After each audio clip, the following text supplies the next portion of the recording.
Hey y'all. Yeah, I know I look crazy today just because I am under the weather with my allergies. I just got some Advil cold and sinus, so that seems to be helping a little bit. So I just wanted to go ahead and tell you guys my story time about um, my labor and delivery. So let's just jump right into it. So basically, at 34 weeks, I went ahead to see my OB, and I was 1 centimeter dilated then. So I was actually really happy just because I'm like, okay, he's probably going to come a little bit early. So I was getting our bags together. My hospital bag and his hospital bag. I went back to see her at my 36-week checkup.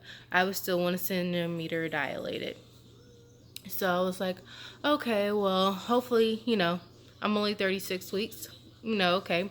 Well, I started seeing her every week after that. And so at 37 weeks, I was still 1 centimeter dilated. 38, 39, 40 weeks, I was still 1 centimeter dilated. So she scheduled my induction for January 10th, and my original due date was actually on January 9th. And so, January 10th at 6 a.m., we actually went to the hospital so I can go ahead to start getting induced. And I was still 1 centimeter dilated as well. Well, as I was getting induced, I wasn't dilating. I only dilated 1 more centimeter. So I was 2 centimeters dilated. I was in labor for a total of 16 hours. And then his heart rate started to drop. So they had to hurry up and do an emergency C section. So I was crying just because, like, when you hear something like that, it is very scary. So they put me and my husband in the surgery room to start performing my C-section. I already got the epidural just because when you get induced, the contractions, they are more intense. And I was just in labor for so long. So they had to give me a larger dosage of the epidural because they were going to do the C-section so I wouldn't feel anything. And so they proceeded to start doing my C-section, and it actually did not take them long to do it. But what scared me is because the doctor was like, "Oh, he's not coming out." Well, it turned out he was head down, but his head was turned sideways, and so he could not get out. Plus, my pelvis was too small for his head, anyways. But that just made it even worse that his head was turned sideways. And so they had to use the medical tongs, the forceps, to go ahead and get him out.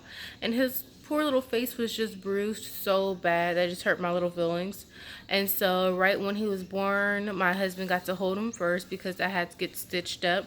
And then I was able to hold him, but only for like about 5 minutes because I think because they cut my stomach open, it caused me to start throwing up. So I start throwing up a lot. And then after they wheeled me to the recovery room, that's when they allowed me to start doing skin to skin contact and start trying to breastfeed him.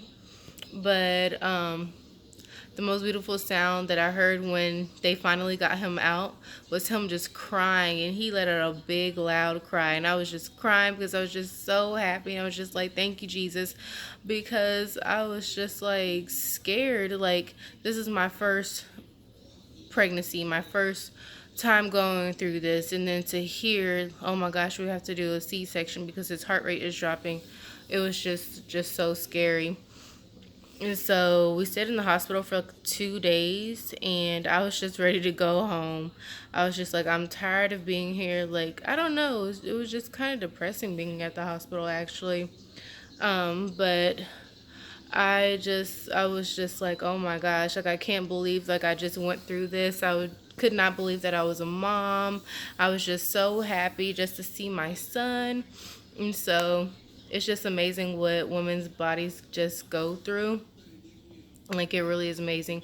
And all the pain that we bear just to carry our child. And it's just, I can't even explain it, but yeah, so he is here now. He's about to be 3 months on April 11th. And so I'm just thankful and I'm just happy. So, yeah.